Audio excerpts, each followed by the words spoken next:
క్రీస్తునందున ప్రియులకు ప్రేమతో వందనాలు తెలియజేస్తున్నాను. జనవరి నెల 21వ తేదీ 2024. ఈరోజు దేవుడు మనకు చేస్తున్న వాగ్దానం ఏమిటనగా, కీర్తనల గ్రంథము 146వ కీర్తన 6వ చరణం. ఆయన ఆకాశమును, భూమిని, సముద్రమును, దానిలోని సర్వమును సృజించినవాడు. ఆయన ఎన్నడును మాట తప్పనివాడు. ఆమెన్. నా ప్రియమైన సహోదరి సహోదరులారా, మనం ఆరాధించేటువంటి దేవుడు సర్వశక్తిమంతుడు, సర్వ జగత్తును నోటి మాట చేత కలగజేసినవాడు. నా ప్రియులారా, ఈ లోకంలో అనేక మంది ఆయా అవసరాలలో మనకు మాట ఇస్తూ ఉంటారు.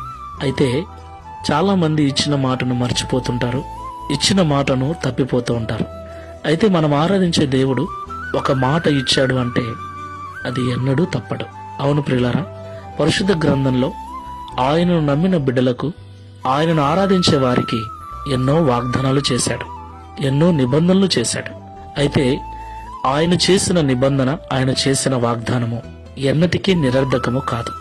దానికి అనుగుణంగా మన జీవితాలను క్రీస్తు కొరకు సమర్పించుకొని, ఆయన చేసిన వాగ్దానమును చేత పట్టుకొని ఆయనకు లోబడిన బిడ్డలుగా మనము జీవించినట్లయితే దేవుడు తప్పకుండా మన జీవితాన్ని ఆశీర్వదిస్తాడు.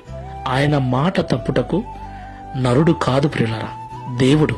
ఆయన ఎన్నటికీ మాట తప్పడు. ప్రార్థన చేసుకుందాం. సర్వశక్తి గల తండ్రి, సర్వోన్నతుడా, మీకు స్తోత్రాలు. ఈ ఉదయకాల సమయంలో మాతో మాట్లాడిన ప్రతి మాటను బట్టి వందనాలు చెల్లిస్తున్నాం. అవును తండ్రి, ఈ లోకంలో చాలా మంది మాట ఇచ్చి తప్పిపోతూ ఉంటారు. మరికొంతమంది ఇచ్చిన మాటను మర్చిపోతూ ఉంటారు.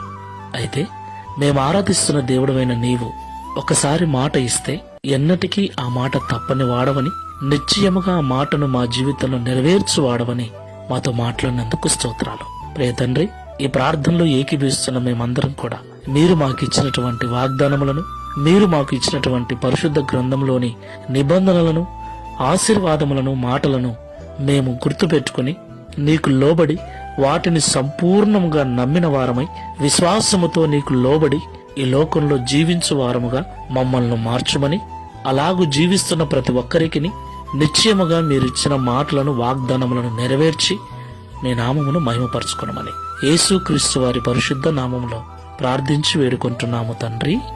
Amen. Praise the lord. God bless you.